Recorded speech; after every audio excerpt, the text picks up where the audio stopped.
화려하지 않아도 정결하게 사는 삶, 가진 것이 적어도 감사하며 사는 삶, 내게 주신 작은 힘 나눠주며 사는 삶, 이것이 나의 삶의 행복이라오.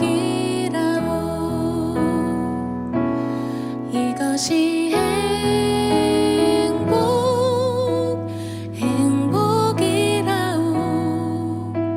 세상은 알 수 없는 하나님 선물, 이것이 행복이라오. 하나님의 자녀로 살아가는 것, 이것이 행복이라오.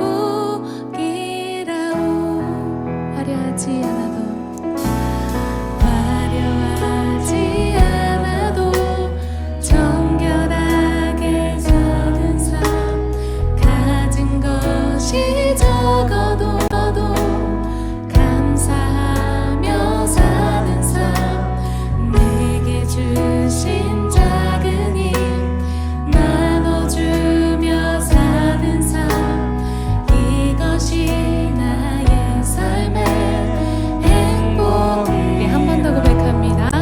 화려하지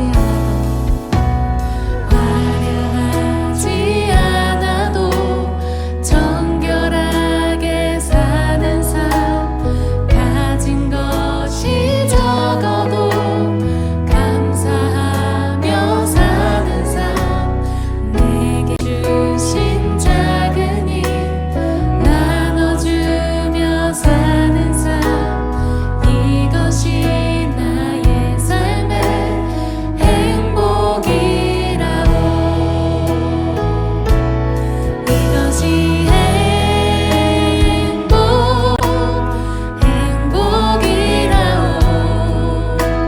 세상은 알 수 없는 하나님 선물, 이것이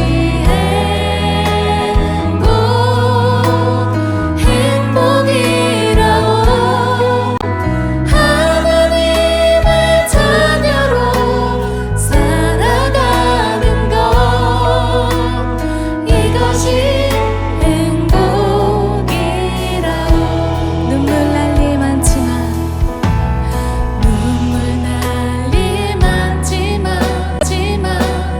기도할 수 있는 것, 억울한 일 많으나 주를 위해 참는 것, 비록 짧은 작은 삶 주 뜻대로 살, 이것이 나의 삶의 행복.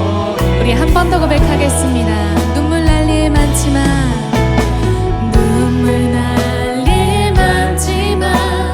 기도할 수 있는 것, 억울한 일 많으나 주를 위해 참는 것, 비록 짧은 작은 삶 주 뜻대로 사는 것, 이것이 나의 삶의 행복.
감사합니다. 2022년 12월 28일 사랑하는 주님의 자녀들에게 주시는 말씀은 여호와의 복규입니다. 성경 말씀은 출애굽기 21장 1절에서 2절 말씀입니다. 내가 백성 앞에 세울 복규는 이러하니라. 내가 히브리 종을 사면 그는 6해 동안 섬길 것이요 7째 해는 몸값을 물지 않고 나가 자유인이 될 것이요. 출애굽기 21장 1절에서 2절 말씀입니다. 내가 백성 앞에 세울 법규는 이러하니라. 법규는 십계명에 대한 시행세칙입니다. 하나님이 십계명과 법규들을 주신 목적이 백성들로 하여금 하나님의 백성답게 살아가게 하기 위해서라고 말씀드렸습니다. 사도행전에 보면 베드로는 흥미있는 말을 합니다. 로마 사람, 주님을 십자가에 못 박은 군병을 가리켜 법 없는 자들이라고 말합니다. 로마 나라에도 법은 있었습니다. 그러나 유대인들이 보기에 그들은 법 없는 이방인에 불과했습니다. 그들은 하나님이 주신 법을 가지지 못했기 때문입니다. 유대인들은 하나님의 법을 자신들만이 가졌다는 것을 그만큼 특권으로 여겼던 것입니다. 여기에 기록된 말씀들은 약 3,500년 전에 주어진 법규입니다. 그러므로 지금의 기준으로 생각을 한다면 맞지 않습니다.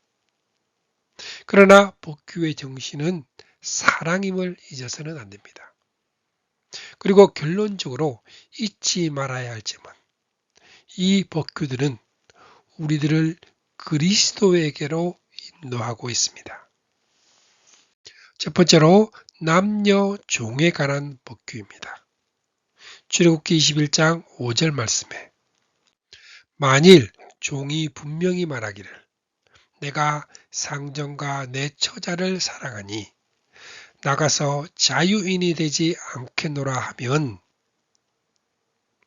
출애굽기 20장 22절에서 26절의 법규가 하나님과의 관계라면 이 말씀은 이웃과의 관계에 대한 법규입니다. 첫 말씀이 종에 관한 법규입니다. 그것도 자유인에 대한 법규입니다. 내가 백성 앞에 세울 법규는 이러하니라. 내가 히브리 종을 사면 그는 6해 동안 섬길 것이요 7째에는 몸값을 물지 않고 나가 자유인이 될 것이요. 종과 자유. 이것도 단순한 종만을 위한 법이 아닙니다. 넓은 의미에서 구속사역은 지혜값에 팔린 종이 어떻게 자유인이 될 수 있는가 하는 종에 관한 법규라고 할 수 있습니다. 7째 해에는 자유인이 될 것이며 하십니다. 7째 되는 해는 안식년이기 때문입니다. 너희는 10세 동안 모든 일을 힘써하여라.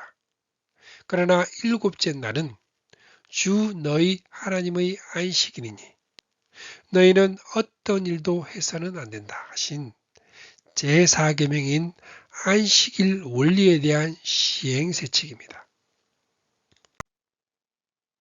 종들은 10세 동안 일하면서 하루 푹 쉴 수 있는 안식일을 기다렸습니다. 하물며 종으로 팔린 사람은 자유인이 될 수 있는 7년 되는 안식년을 기다렸을 것입니다. 여기에 노예들의 소망이 있었습니다. 이 정신은 자연스럽게 대사면의 해인 희년으로 이어지고 있습니다. 안식일, 안식년, 희년. 이는 종들의 마음을 설레게 하기에 충분한 말들입니다. 너희는 50년이 시작되는 이 해를 거룩한 해로 정하고 전국의 모든 거민들에게 자유를 선포하여라. 이 해는 너희가 희년으로 누릴 해이다. 이 해는 너희가 유산, 곧 분배받은 땅으로 돌아가는 해이며 저마다 가족에게로 돌아가는 해입니다. 주님은 말씀합니다. 이 성경 말씀이 너희가 듣는 가운데에서 오늘 이루어졌다. 이것은 복음입니다. 그러므로 이 법규와 연결하여 참으로 가슴 뭉클한 말씀을 보게 됩니다. 그것은 5절에서 6절의 말씀입니다. 7년이 되어 자유인이 될 수 있는 것은 본인뿐입니다. 상전이 준 아내와 자식은 두고 나와야만 합니다. 이럴 경우 자유를 택할 것인가? 처자식을 택할 것인가? 여러분이 그 장본인이라면 어떻게 행동할까요? 만일 종이 분명히 말하기를 내가 상전과 내 처자를 사랑하니 나가서 자유인이 되지 않겠노라 하면 상전이 그를 데리고 재판장에게로 갈 것이요. 이는 그의 선택을 재판관이 확인하기 위해서입니다. 그렇지 않으면 이 조항이 악용이 될 소지가 있기 때문입니다. 그의 진정한 마음이 확인이 되면 그를 문이나 문설주 앞으로 데리고 가서 그것에다가 송곳으로 그의 길을 두를 것이라. 그는 종신토록 상전을 섬기리라. 여기에 하나님께서 하시고자 한 궁극적인 메시지가 있습니다. 이 말씀은 우리를 그리스도에게로 인도해 주고 있습니다. 성경은 주님께서 우리를 진정으로 사랑하여서 행해 주신 일을 이렇게 기록하고 있습니다. 그는 하나님의 모습을 지니셨으나 하나님과 동등함을 당연하게 생각하지 않으시고 오히려 자기를 비워서 종의 모습을 취하시고 사람과 같이 되셨습니다. 그는 사람의 모양으로 나타나셔서 자기를 낮추시고 죽기까지 순종하셨으니 곧 십자가에 죽기까지 하셨습니다.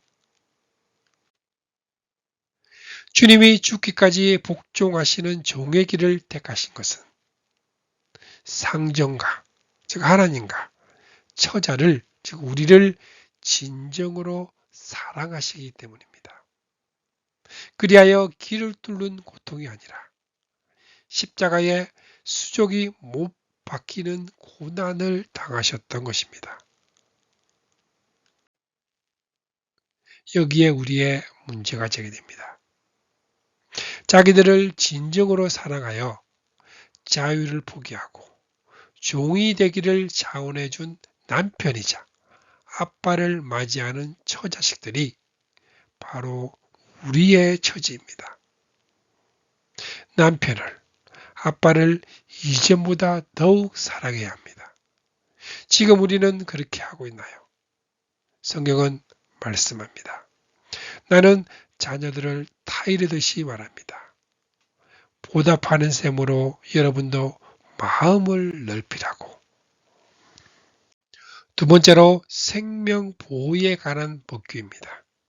출애굽기 21장 12절 말씀에 사람을 쳐 죽인 자는 반드시 죽일 것이나 하나님이 주신 생명을 보호하기 위한 법규입니다. 이는 십계명의 살인하지 말지니라 하신 제6계명에 대한 시행세칙입니다. 사람을 쳐 죽인 자는 반드시 죽일 것이라. 이는 생명을 무시하는 풍조를 막기 위한 조치입니다. 그러므로 사람이 만일 고의적으로 한 것이 아니라 나 하나님이 사람을 그의 손에 넘긴 것이며 내가 그를 위하여 한 곳을 정하리니 그 사람이 그리로 도망할 것이며 하고 고의적으로 하지 않은 살인자에게 피할 길을 마련해 주시는 것입니다. 한 곳을 정하리니 하신 그곳이 도피성입니다. 여기에 하나님의 메시지가 들어 있습니다. 성경은 하나님께서 사람을 그의 손에 넘긴 경우가 있었음을 말씀하고 있었습니다. 그 사람이 바로 자기 아들입니다. 예수께서 버림을 받으신 것은 하나님이 정하신 계획에 따라 미리 알고 계신 대로 된 일입니다. 그렇다면 예수님을 죽인 자들은 일부러 죽인 자들입니까? 아니면 자기도 모르는 사이에 죽인 자들입니까? 주님은 이렇게 기도하셨습니다. 아버지요, 저 사람들을 용서하여 주십시오. 저 사람들은 자기들이 무슨 일을 하는지를 알지 못합니다. 주님은 저들을 자기도 모르는 사이에 죽인 자로 여겨 주셨습니다. 베드로도 동포 여러분은 여러분의 지도자들과 마찬가지로 무지에서 그렇게 행동했다는 것을 나는 안다고 합니다. 이것이 의미하는 것은 하나님이 정해주신 한 곳, 그리스도에게로 도피하기만 하면 살 수가 있다는 말씀입니다. 그렇게 피한 사람 중 하나가 바울입니다. 그는 자백합니다. 내가 전에는 해방자요, 박해자요, 폭행자였습니다. 그러나 그러한 행동은 내가 믿지 않을 때에 알지 못하고 한 것이므로 하나님께서 나에게 자비를 베풀어 주셨습니다. 이는 우리 주님께서 나에게 은혜를 넘치게 부어주셔서 그리스도 예수 안에서 얻은 믿음과 사랑을 누리게 하셨다고 말합니다. 자기 아버지나 어머니를 치는 자는 반드시 죽일지니라. 이는 내 부모를 공경하라 하신 제5계명에 대한 시행세책입니다. 부모를 거역하는 죄를 이토록 중한 죄로 여기심에 놀라게 됩니다. 우선적으로 이 법은 하나님의 백성들에게 주는 것입니다. 그러므로 그들의 가정은 작은 교회요, 하나님의 나라요. 부모는 하나님의 대리자적인 임무를 수행하는 자입니다. 그 임무는 내가 오늘 당신에게 명하는 이 말씀을 마음에 새기고 자녀에게 부지런히 가르치며 집에 앉아 있을 때나 길에 갈 때나 누워 있을 때나 일어날 때나 언제든지 가르치십시오. 이것이 하나님의 백성된 부모 임무입니다.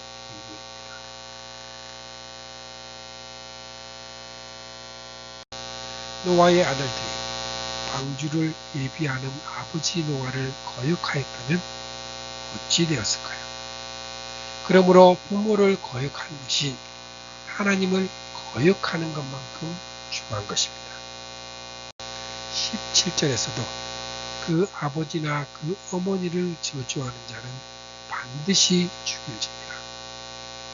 이 말씀을 보더라도 하나님께서 부모에게 부여하신 이 권위를 손상하지 못하게 보호하고 계심을 보게 됩니다.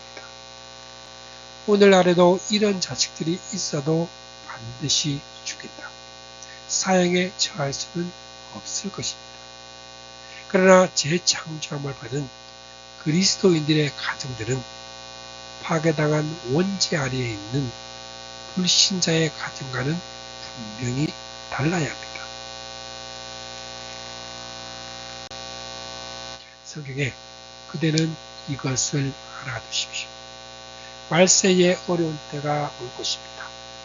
사람들은 자기를 사랑하며 뽐내며 교만하며 하나님을 모독하며 부모에게 순종하지 아니하며 그대는 이런 사람들을 멀리하라. 부모에게 순종하지 않는 것이 말세의 징조 중 하나라고 말씀합니다.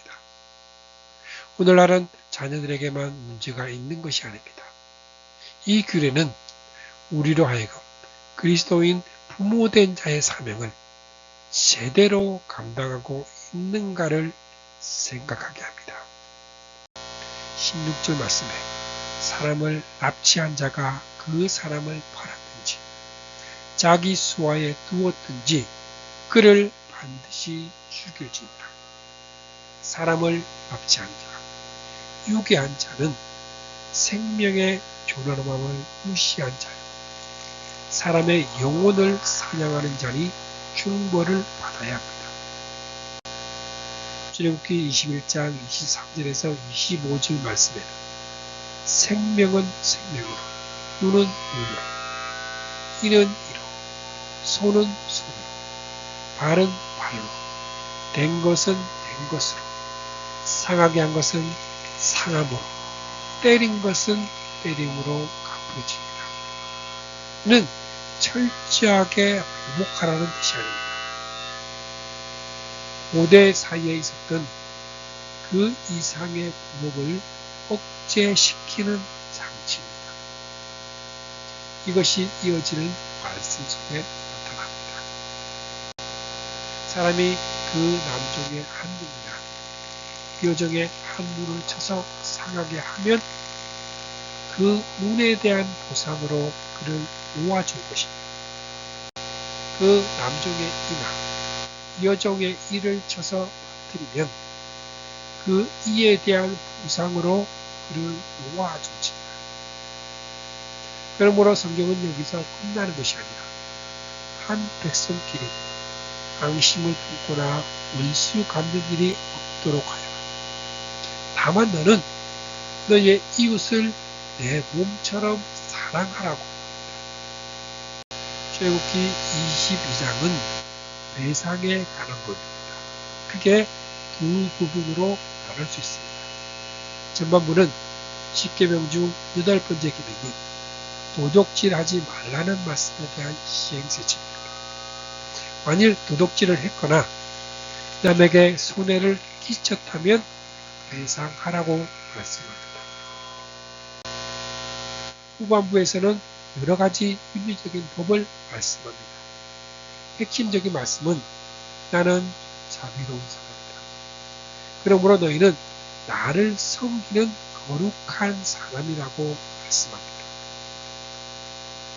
법을 주시는 분은 자비로운 사람이고 받는 자는 거룩한 사람입니다. 이는 법의 기초가 되는 말씀입니다. 세 번째로 4배로 갚을지니라.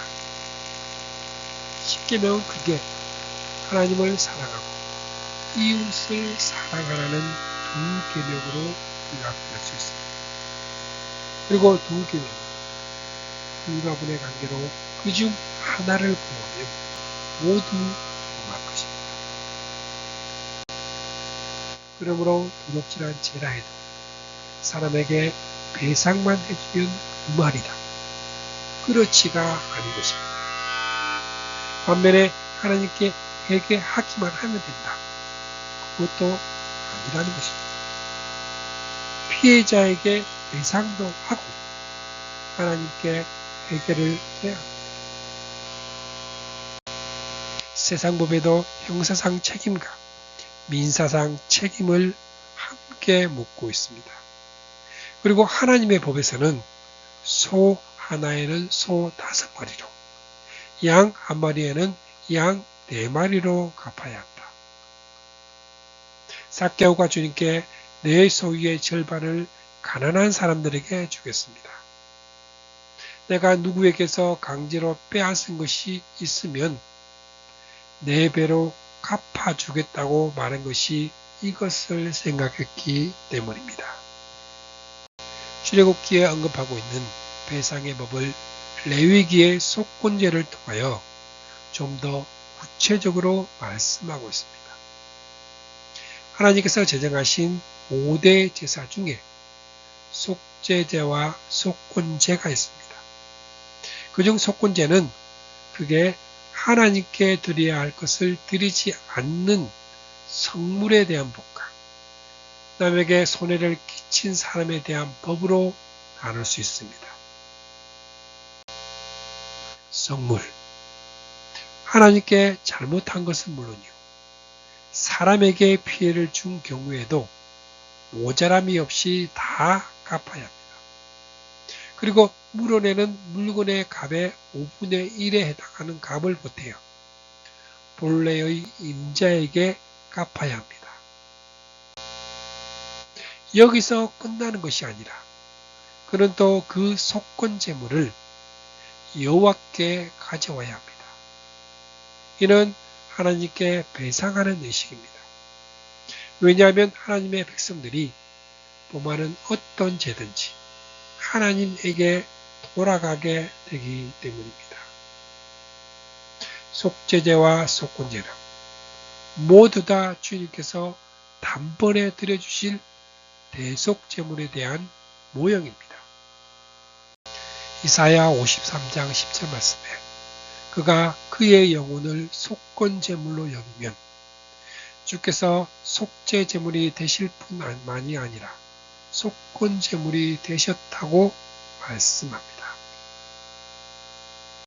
죄가 없으시고 하나님께 아무런 손해를 끼친 일이 없으신 주님께서 속죄제와 속건제물이 되신 것은 우리가 하나님께 범한 죄와 끼친 손해를 대신 배상하시기 위해서입니다.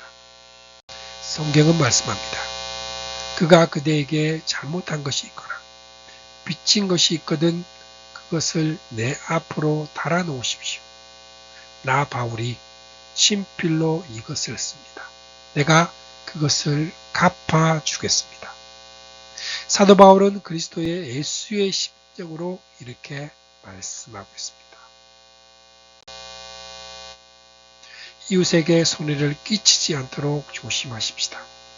손해를 끼쳤다면 배상의 결단이 뒤따라야 합니다.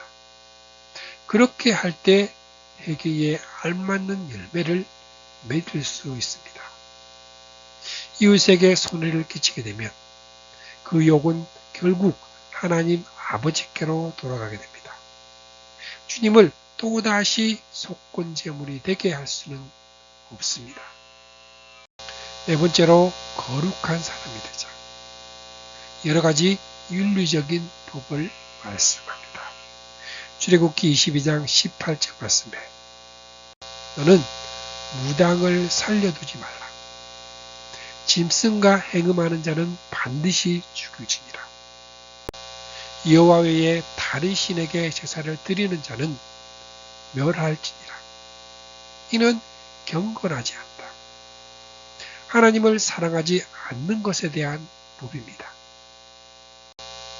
이방 나그네를 압제하지 말며 그들을 학대하지 말라. 너희도 애굽 땅에서 나그네였음이라. 가부나 고아를 해롭게 하지 말라. 내가 만일 너와 함께한 내 백성 중에서 가난한 자에게 돈을 구워주면 그에게 채권자 같이 하지 말며 이자를 받지 말 것이며 내가 만일 이웃의 옷을 전당 잡거든 해가 지기 전에 그에게 돌려보내라. 그것이 유일한 옷이라. 그것이 그의 알몸을 가릴 옷인즉 그가 무엇을 입고 자겠느냐. 그가 내게 부르짖으면 내가 들으리니 나는 자비로운 자이니라. 이는 이웃 사랑에 대한 법입니다. 얼마나 자상하시고 자비하신 배려입니다. 하나님은 나는 자비로운 자다. 신의 산 기슭에 자기 백성들을 모아놓고 계명과 법을 말씀하시는 하나님은 자비로운 자입니다. 그러므로 자비로운 하나님이 주시는 계명과 법의 근본 정신은 자비일 수밖에 없습니다. 주님께서도 시온산 기슭에 사람들을 모아놓고 산상보훈이라는 일컫는 말씀을 전해주셨습니다. 내 말을 듣고 있는 너희에게 내가 말합니다. 너희의 원수를 사랑하여라. 너희를 미워하는 사람에게 잘해주고 너희를 저주하는 사람들을 축복하고 너희를 모욕하는 사람들을 위하여 기도하여라. 내 뺨을 치는 사람에게는 다른 쪽 뺨도 돌려대고 내 겉옷을 빼앗는 사람에게는 속옷도 거절하지 말아라. 너에게 달라는 사람에게는 주고 내 것을 가져가는 사람에게는 다시 찾으려고 하지 말아라. 너희는 남에게 대접을 받고자 하는 대로 남을 대접하여라. 너희가 너희를 사랑하는 사람들만 사랑하면 그것이 너희에게 무슨 장한 일이 되겠느냐. 죄인들도 자기네를 사랑하는 사람들을 사랑한다. 너희가 좋게 대하여 주는 사람들에게만 너희가 좋게 대하면 그것이 너희에게 무슨 장한 일이 되겠느냐. 죄인들도 그만한 일을 한다. 다시 받을 생각으로 남에게 구워주면 그것이 너희에게 무슨 장한 일이 되겠느냐. 죄인들도 고스란히 대받을 요량으로 죄인들에게 구워준다.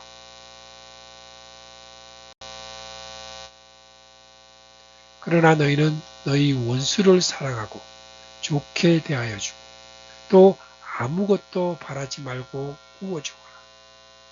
그리하여 너희는 큰 상을 받을 것이요 지극히 높으신 분의 아들이 될 것이다. 그는 은혜를 모르는 사람들과 악한 사람들에게도 인자하시다. 그리고 주님은 이렇게 말씀하십니다. 너희의 아버지께서 자비로우신 것 같이 너희도 자비로운 사람이 되어라. 이는 십계명의 법들에 대한 바른 대설입니다. 주님의 백성이 된 우리는 여호와의 법을 따라 주님의 품 안에서 주님의 말씀을 따라 순종하고 주님의 사랑을 느끼며 살아가는 주님의 자녀들이 되시기를 축복합니다. 아멘.